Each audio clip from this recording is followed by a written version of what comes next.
River of Stars, a short story from When the Bells Stop Ringing by Danny Balan. The Amazon River at night is not silent. It is a cacophony. It screams with the sound of cicadas, the splash of unseen things in the water, and the rustle of the endless, breathing jungle. Tiago knew these sounds. He had piloted the Rio Verde, a rusted aluminum boat, for 10 years. He knew the river's moods. He knew where the sandbars hid and where the currents twisted like snakes. But tonight, the river was angry. It was Christmas Eve, and Tiago was 3 hours late. He was hauling crates of soda, sacks of flour, and bags of mail to the village of São Gabriel. The rain had started an hour ago, a torrential, blinding sheet of water that turned the world into gray static. And then, the engine died. It sputtered once, coughed a plume of black smoke, and fell silent. The sudden quiet of the machinery was terrifying. The roar of the rain took over. Tiago pulled the starter cord. Yank, sputter, silence. Again, yank, silence. He cursed, kicking the metal casing. He was drifting. Without the engine, he had no steering. The current grabbed the Rio Verde and began to spin it slowly, pulling him downstream, away from the village, away from the lights, away from safety. He sat in the dark, the rain soaking through his poncho. He was alone. In the Amazon, being alone in the dark is dangerous. There were balsas, huge logs drifting submerged that could punch a hole in his hull. There were caimans on the banks, and there was the crushing weight of isolation. He drifted for an hour. The rain stopped as quickly as it had begun, leaving the air thick and hot. The clouds broke, and the moon revealed the river, a vast black mirror stretching into the void. Tiago shivered. He thought of his family back in Manaus, eating bacalhau and laughing. He thought he might spend Christmas drifting into the Atlantic. Then he saw it. A spark. It was faint, miles away on the left bank, a tiny flickering orange dot, then another, then a third. He grabbed his paddle. It was heavy work fighting the current, but the lights gave him a target. He rowed until his shoulders burned, aiming the bow toward the sparks. As he got closer, the dots resolved into shapes. They were kerosene lanterns. They were tied to the tops of wooden poles stuck into the mud of the riverbank. A dock, a tiny rickety wooden structure jutting out from the jungle. Tiago shouted, "Hola!" His voice echoed over the water. A figure appeared on the dock, then another. Flashlights clicked on, beams cutting through the humid air. "Who goes there?" a voice called out, suspicious but curious. "Tiago, the mailboat. My engine is dead." He threw the rope. A man caught it, a strong, calloused hand snatching the line from the air. He pulled Tiago in, securing the boat to the pylon. Tiago stepped onto the wood, his legs shaking. He looked around. It wasn't a town. It was a comunidad, maybe 3 families living in stilt houses at the edge of the world. They wore shorts and t-shirts, their skin gleaming with sweat and repellent. An older woman stepped forward. She held a lantern up to Tiago's face. She looked at his soaked clothes, his shaking hands. "I have mail," Tiago stammered, pointing to the boat. "I have flour." The woman laughed. It was a warm, dry sound. "We don't need mail tonight, son. We need to eat." She gestured to the center of the dock. There, under a thatched roof, a fire was burning in a metal drum. A fish, a massive tambaqui, was grilling over the coals, its skin crisp and blackened. A pot of rice was steaming. "We thought you were my cousin coming from Santarém, but you are hungry, so you are welcome," the man who caught the rope said, clapping Tiago on the back. They didn't ask for his papers. They didn't ask for payment for the dock. They handed him a plate. Tiago sat on a plastic crate. He ate the fish with his fingers. It tasted of smoke and river and lime. It was the best meal of his life. He looked at the lanterns reflected in the black water. They looked like stars that had fallen to earth to keep them company. "Why are the lights so bright?" Tiago asked. "To guide the travelers," the woman said, picking a bone from her fish. "The river is dark on Christmas. We don't want anyone to miss the way home."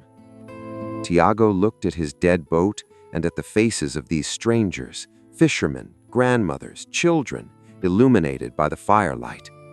He realized he hadn't missed Christmas. He had found it. It wasn't in the city lights of Manaus.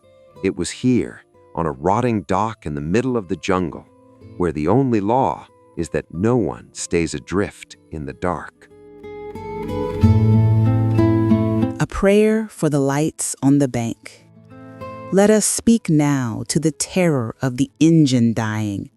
Let us speak to the silence that follows the machine, when the only sound left is the rush of water and the beating of our own frantic hearts. To the moments when we are cast adrift in the dark, stripped of our steering, our power, and our direction. We are people of the map and the schedule. We believe that if we have a destination, we are safe. But the river does not care about our destination. It cares only about the current. And when the current takes us, we are reminded of how small we are in the face of the wild night. Let us confess the trembling truth to one another. We are afraid of the dark because we are afraid we are alone in it. We look at the black water and imagine monsters. We look at the jungle and imagine threats. We forget that the darkness is also a canvas for the light. We forget that while we are drifting, someone else is watching. Someone else is waiting.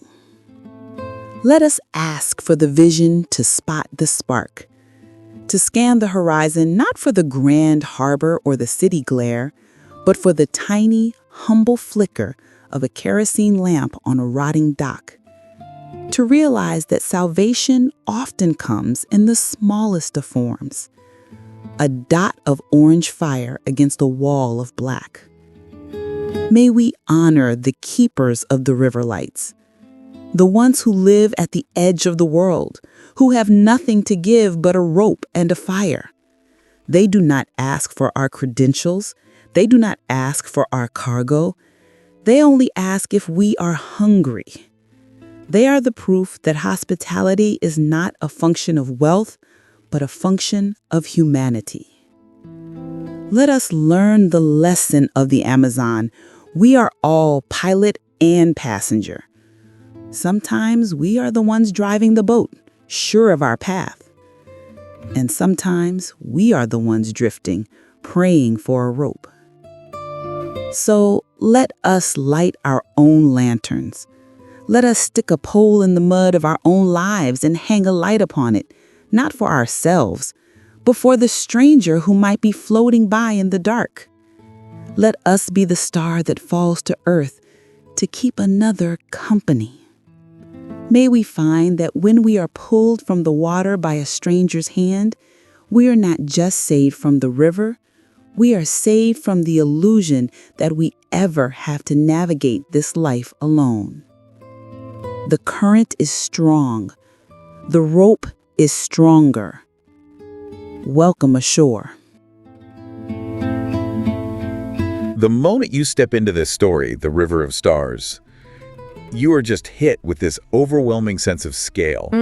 It's the immediate, almost brutal contrast between the sheer, frightening power of the Amazonian night and life and the utter vulnerability of just one person, Tiago, all alone in the dark. It really is. The river isn't just a setting, is it? It feels like a monster, or maybe just this massive, indifferent force. And Tiago is, well, he's just a speck, a tiny speck on its surface. And that contrast, it sets the emotional temperature right from the start. Yeah. The story takes this man who, defines himself by his routine, by his expertise. He's a river pilot. Right, he's in control. Exactly. And then it just strips him down to the bare essentials of survival in, a matter of seconds. We meet him as an expert, someone who knows the currents, who knows the risks, but the story just proves how fragile all that knowledge really is. Oh, absolutely. Especially when you're faced with true, untamed wilderness. And I think the brilliance of the opening is how quickly it establishes that core emotional hook. Yeah. The one we all recognize, no matter where we live. The loss of control. The sudden, paralyzing terror of losing control. That moment of mechanical failure, the engine sputtering, coughing that black smoke, and then falling into this heavy, terrifying silence. It's the sound of safety just dying. The end of erection. The end of his agency. It forces us to confront this really primal human truth. I mean, we rely so heavily on our plans, our technology, our expertise. But what happens when the engine dies? Yeah. What happens when your direction is no longer your own? It's a question for everyone listening, really. Yeah. When was the last time you felt truly adrift, dependent entirely on fate, or maybe on the kindness of strangers? That deep dependence is the unstable, terrifying emotional landscape the story just drops us right into. So to really get the severity of Tiago's crisis, I think we have to spend a bit of time on the setting itself. Oh, absolutely. The Amazon is not a backdrop here. It's a character, a relentless one. Yes, and the story emphasizes that right away. The river is not silent. In fact, the word it uses is a cacophony. That's such a great word. We should probably break that down a little. Cacophony. It's spelled C-A-C-O-P-H-O-N-Y. Right. And it's so essential for describing this kind of sound because it doesn't just mean a lot of noise. It means a harsh, jarring, discordant mixture of sounds. It's auditory chaos, really. It's the opposite of a symphony. Exactly. The story uses it to immediately tell you that this environment is aggressive. It's overwhelming. It's a world that is actively rejecting silence. And what are the ingredients of this? This jarring soundscape. It's the piercing, relentless screaming of cicadas, the unsettling splash of things you can't see, and this incredible, almost biological image, the rustle of the endless breathing jungle. That phrase, breathing jungle, it's so powerful. It makes it feel like a single living entity that's just trying to drown out any human presence. It's not a peaceful place for reflection. No, not at all. It's the sonic definition of indifference, isn't it? Yeah. The sheer relentlessness of the noise just dwarfs him immediately. It does. But what's so effective in the setup is that we know Tiago is competent. He's not some hapless tourist. No, he's an expert. He's been piloting the Rio Verde for a full decade. I mean, that's an eternity in an environment this volatile. He knows its moods. He knows where the deadly sandbars are hidden, where the currents are twisted like snakes. His confidence is built on 10 years of mastering this chaos. And that deep familiarity, that professional certainty, is precisely what makes what happens next so existentially devastating. Right. It proves that even mastery can be erased in an instant by forces that are just so much larger than you. It really shows the psychological fragility of expertise, He's navigated this river thousands of times, relying on predictable patterns. But then the story overlays this with this profound, almost cruel irony of time. It's Christmas Eve. Christmas Eve, and that detail is just, it's everything. It's a time we associate with light, with warmth, with family, connection. And here he is, completely alone, performing the most mundane, utilitarian task imaginable, hauling soda, flour, mail. His whole mission is defined by commerce and routine, and it just clashes so violently with the spiritual and human significance of the day. It's that conflict, isn't it? The modern world of schedules and bills versus the ancient spiritual world of meaning and survival, and then nature just slams the door in his routine. The rain starts. And it's not a gentle shower. The story calls it a torrential, blinding sheet of water. We should probably look at that description too. Yeah. Torrential. It means something falling rapidly, heavily. It emphasizes this overwhelming force. And when you combine it with the image of a blinding sheet of water, you get this literal visual whiteout. The environment just transforms into a wall of water. Visibility is zero. Your ability to navigate is gone. Instantly. And this environmental escalation, it serves a vital function. It makes the mechanical silence that follows even more significant. Yes. The engine's death is described with such surgical precision. It sputtered once, coughed black smoke, and then the silence. That rhythm, the only sound that signified human control and forward motion, it's just gone. And that engine silence is immediately called terrifying. And you understand why, because the natural noise, that cacophony and the roar of the torrential rain, it just floods everything. It completely dominates the soundscape. He's stripped of his tools. The description of his frantic actions captures that panic so well. Kicking the casing, pulling the starter cord, the use of those sentence fragments, yank, sputter, silence. Oh, it's brilliant. It forces you to feel his desperation, his complete loss of agency. He goes from being the pilot, the master of his craft, to a completely helpless passenger of fate in one single terrifying instant. It's the instant destruction of his professional and personal sense of control. And once that engine dies, the danger just escalates exponentially. It's far beyond a simple inconvenience. The immediate consequence is that complete loss of steering and direction. The current doesn't just push the boat. No, it grabs the Rio Verde and began to spin it slowly. It's pulling him relentlessly downstream, away from safety, away from his destination, San Gabriel. And this loss of physical control spirals directly into a profound psychological crisis. The story states the stakes so clearly. In the Amazon, being alone in the dark is dangerous. And that danger isn't just the river itself. It's the amplified threat of the physical world coupled with this overwhelming existential dread of isolation. Right, every splash becomes a threat. Every shadow is a potential predator. The darkness isn't empty, it's filled with potential catastrophe. And the story, it anchors this fear in very specific local realities. It makes the danger feel so immediate and visceral. We're told about these hidden structural threats, the balsas. It's important to understand what those are. They're these huge submerged logs, often almost invisible under the dark water. They're the ultimate metaphor for hidden disaster, aren't they? A massive silent piece of timber lurking just under the surface, capable of punching a hole through that thin aluminum hull in a second. They really represent those unseen threats that undermine our security. The sudden illness, the unexpected financial collapse, the invisible dangers that wreck our plans from below the surface. They demand constant, exhausting vigilance. And in contrast to that, you have the visible biological threats. The caimans. Lurking on the banks, they're watchful, patient, predatory. They represent that creeping known threat that's just waiting for you to fail. But despite all these very real physical dangers, the logs, the predators, the story names the ultimate danger as the crushing weight of isolation. That is the narrative's true monster, the vacuum of being entirely cut off from human connection. The physical dangers are just manifestations of that underlying fear of being utterly alone in a world that's trying to erase you. Yeah, and we get a very memorable moment illustrating Tiago's internal conflict when the rain finally stops. His physical misery-soaked clothes, shivering body, is set against the hot, thick air. He's physically uncomfortable, but the real pain is psychological. And he immediately retreats into memory. He contrasts his grim reality with the warmth of Manaus. He thinks of his family, the safety, the laughter, and specifically the food. Bacalhau. Exactly. And we should pause for that cultural detail. Bacalhau, that's B-A-C-A-L-H-A-U,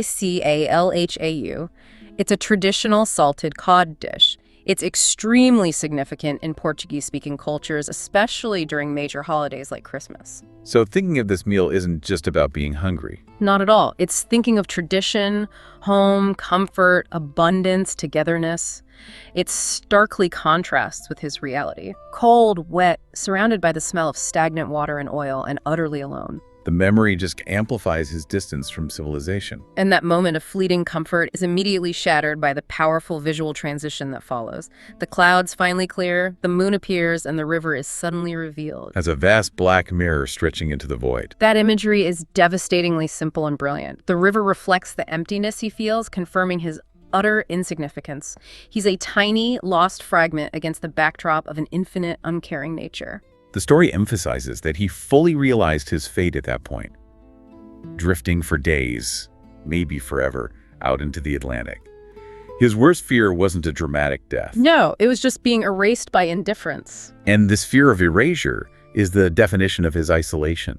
I mean, we all dread those moments in life where we feel completely invisible, where our struggle is unseen and unheard. He's experiencing that existential dread magnified by the overwhelming jungle. Yeah. The world has swallowed him whole, and he's convinced that no one will ever know what happened. His profound hopelessness is what makes the arrival of light so much more impactful.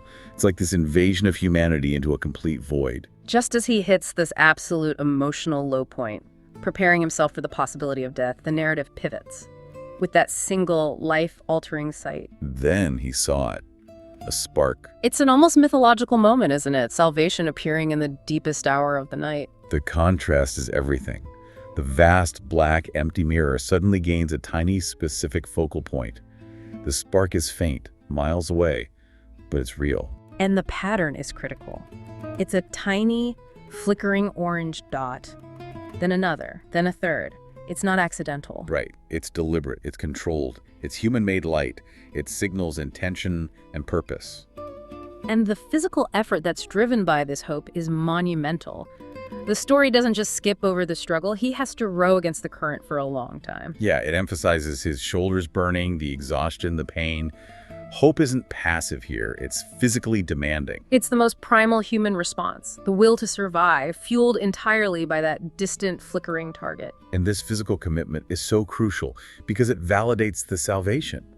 He isn't just effortlessly rescued by a miracle. He has to fight for hours toward that tiny promise. It shows that rescue often requires both a lifeline offered by others and immense physical and emotional effort from the one being rescued. When he finally gets there, the lights resolve into something so profoundly humble. They're not the blinding floodlights of a city or some modern port that costs millions to maintain. No, they are simple kerosene lanterns, tied to wooden poles that are just stuck into the mud of the riverbank. This is deliberately low-tech, accessible, grassroots guidance. And that immediately defines the nature of the salvation. It is communal, not institutional. He arrives at this tiny, rickety dock belonging to a community. To understand the setting, we should probably define Comunidade. That's C-O-M-U-N-I-D-A-E. It's the Portuguese word for a small community or settlement. Right, often very isolated. In this case, maybe 3 families living in stilt houses at the very edge of the world. They are fundamentally removed from the maps and schedules that Tiago values so much. The initial interaction is so natural. Suspicion. Who goes there? But the moment they understand his boat is dead, that suspicion is instantly replaced by curiosity, and, most importantly, by active help. The rope is thrown, the boat is secured. The priority shifts instantly from caution to care. And this leads us to the core act of hospitality, which is the undeniable spiritual heart of the story. Tiago, still operating in his professional mindset, tries to offer a transaction. He stammers out his cargo. I have mail. I have flour. And the older woman's response just completely collapses his commercial priorities. We don't need mail tonight, son. We need to eat. It's a total reframing of the entire value system. It moves from commerce, schedules, and cargo, the world that failed him, to fundamental immediate human need: sustenance, warmth, safety. She prioritizes life over logistics. And it is an act of radical, unconditional generosity. Yeah. They didn't ask for papers, they didn't ask for payment, they didn't care about his destination or his failure. They just handed him a plate. This hospitality is offered purely out of shared humanity, regardless of his status or destination. It proves you don't need wealth to be infinitely generous. The shared meal itself reinforces this simple, profound joy. They're grilling a massive tambaqui over coals. It's a large, freshwater fish, incredibly important in the Amazonian diet. And the description is so sensory and grounding. The skin crisp and blackened, the steaming rice. It didn't just fill his stomach. No, it fed his soul. The flavor smoke, river, and lime is the taste of true, hard-won sanctuary. It was the best meal of his life because it came with salvation. The emotional apex of this whole section comes when Tiago asks why the lights are so intensely bright. And the woman's answer is the story's thesis on purpose. To guide the travelers, we don't want anyone to miss the way home. It elevates this mundane act of sticking a pole in the mud and hanging a lamp into a spiritual mandate. The lights aren't for their own security. No, they are intentionally for the stranger. The woman beautifully describes the lanterns reflected in the water as stars that had fallen to earth to keep them company. It's incredible. The vast, indifferent celestial world is brought down to a human, manageable scale by a simple, selfless act of lighting a lamp. This moment of finding sanctuary in the smallest, most remote place, it solidifies Tiago's profound realization. He realizes he hadn't actually missed Christmas, not the consumer-driven, brightly lit, big city version he was mourning. He had found it right here, where the only law was that no one stays adrift in the dark. And this realization, it forces us to confront our own expectations for what true connection is. The question is deep. Does true connection require us to first be stripped of our comfort and our expectations? It seems so. Tiago had to lose his engine, his map, and his schedule before he could accept the simple, radical gift of light and food. He found meaning in his material and professional loss. And this realization is then fully articulated in A Prayer for the Lights on the Bank, which serves as the thematic thesis for the entire experience. It starts by analyzing the terror of the engine dying, and that silence, identifying modern humans as people of the map and the schedule. We operate under the belief that if we have a destination, we are safe. And that is the great illusion of modern life, isn't it? We structure our careers, our savings, our health plans, believing that planning equates to safety. We confuse having a clear destination with actually being immune to the journey's dangers. We build this highly controlled world, and when one small mechanism fails, the whole facade just collapses. But the river, which is the perfect metaphor for life itself, is utterly indifferent to our spreadsheets and our 5-year plans. The story says, the river does not care about our destination. It cares only about the current. And the current here is, well, it's fate, it's unforeseen global events, illness, job loss, all the forces against which our human planning is often rendered useless. We can only react to the current. We can't command it. And the prayer moves from acknowledging that external threat to analyzing the internal fear. We are afraid of the dark because we are afraid we are alone in it. Right. The fear isn't just about the physical threat, but about the isolation itself. Our internal monsters, the shadows of anxiety, are just manifestations of our fear that no one sees our struggle. But the story immediately counters this dread with this powerful insight. We forget that the darkness is also a canvas for the light.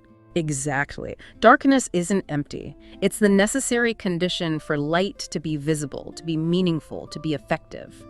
If the world were perpetually bright, a single kerosene lamp would be worthless. It's the overwhelming darkness that validates the small, consistent effort of the community. And this radically shapes the story's definition of salvation. When we're drifting, we tend to look for massive institutional solutions, a helicopter rescue, a city harbor, an expensive consultant. But the prayer insists that salvation avoids the grand harbor or the city glare. Instead, we're called to spot the tiny, humble flicker. This is such a profound point about humility and scale.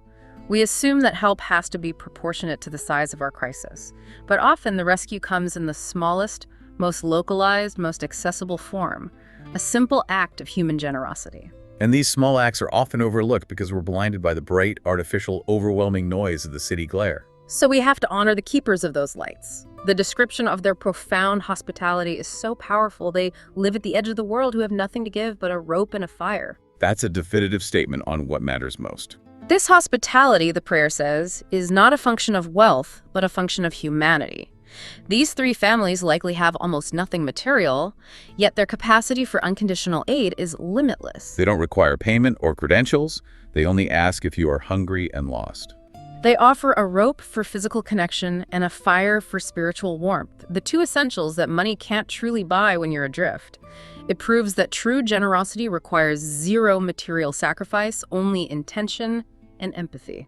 And the prayer brilliantly synthesized this lesson into a universal identity that transcends location or profession.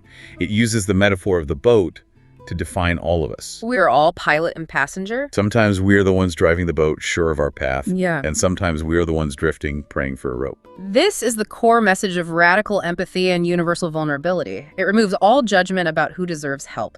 Every single person, regardless of their success, alternates between the state of control, the pilot, and the state of absolute need, the passenger. And the world is just too large and unpredictable for anyone to be a pilot indefinitely. This application is so vital for you, for the listener. Think about your own life.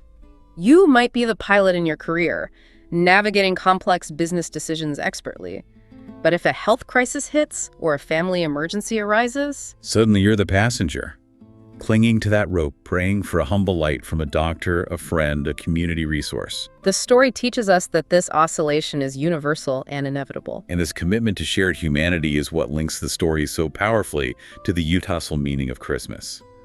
The season, as defined by this story and the prayer, isn't defined by dogma or consumption or a specific religious ritual. No, it's defined by radical inclusion, light, and guidance for the traveler. It is a moment for all of humanity to offer warmth and hope to the person who is struggling, regardless of their background or faith. It's the human mandate of the season. That final actionable metaphor is what we have to internalize. We are encouraged to light our own lanterns. Let us stick a pole in the mud of our own lives and hang a light upon it, not for ourselves, but for the stranger who might be floating by in the dark. It demands proactive hospitality. It asks us to look past our own self-absorption and commit to placing our light where it can genuinely guide others. We have to become the source of that humble light, that reflection in the black water. Realizing that the stranger could be anyone experiencing isolation or crisis, see or unseen. And the prayer provides the ultimate, concise summary of strength and resilience that ties the entire narrative together. The current is strong. The rope is stronger. That line is the story's thesis in miniature. The current is the challenge, the Amazon, the illness, the bad luck, the forces outside our control. But the rope is the connection. It's the act of human kindness. It's that single lantern. It asserts that human connection, however simple, holds more fundamental, enduring power than even the mightiest forces of nature or fate. The ultimate meaning of rescue here is twofold. Tiago was saved from the physical danger of the river, yes. But more profoundly, he was saved from the illusion that we ever have to navigate this life alone. And that illusion, that self-imposed isolation and reliance on the map, is perhaps the most dangerous form of darkness we face in the modern world. It's the moment he accepts vulnerability that he finds his greatest strength, the strength found in community. He'll never look at his job, his cargo, or his map the same way again. No. The expertise he relied on failed him, but the simple humanity of 3 isolated families saved him. It permanently rewired his priorities from commercial value to human value. And that ultimately is the goal of this deep dive, to take the specific story of a lone pilot on the Rio Verde and find the universal lessons that apply to you, the listener, navigating your own currents, no matter how strong they may feel. The commitment to light, the commitment to the rope, that's the takeaway we carry with us. We have to remember that we are all temporary pilots and guaranteed passengers. And knowing where to look for the humble spark, and knowing how to be that spark for others, is the only true navigational tool we have. The strength isn't in resisting the current, but in securing the rope. What an incredible journey this story takes us on. Moving from the physical cacophony and chaos of the Amazon through the existential terror of isolation and finally into the simple, profound community of 3 families on a rickety dock. It powerfully underscores the resilience of the human spirit and the overwhelming importance of simple human connection in the face of both natural and psychological terror. The dark is only a canvas for the light, and that light doesn't need to be grand or institutional. It just needs to be intentional and humble. We have to embrace the lesson of humility that comes when the engine dies. Indeed. The story is a powerful, profound reminder that our greatest acts of service often come when we ourselves have the least to spare, offering only a rope and a fire, yet yielding infinite reward. I encourage you to consider what your own kerosene lamp is this season. That simple, accessible act of guidance or hospitality you can offer. Exactly. Not just to those you know well, but to the stranger who might be silently adrift in their own personal darkness. Thank you for listening. Until next time, never stop leaning and hoping with English Plus Podcast.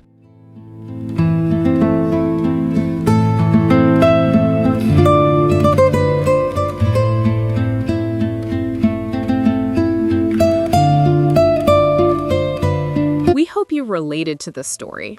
If these moments of quiet connection and hope resonated with you, we're thrilled to tell you that the full collection, When the Bells Don't Ring by Danny Ballin, is now available on Amazon and everywhere books are sold. Danny wrote this book to bring a little light to the quieter, sometimes harder moments of the season. It makes for a truly meaningful Christmas gift for anyone who loves literary fiction and heartwarming tales. You can find the link to buy or gift a copy right now in the description. Thank you for listening and for reading. We'll see you in the next episode. Never stop learning and hoping with English Plus Podcast.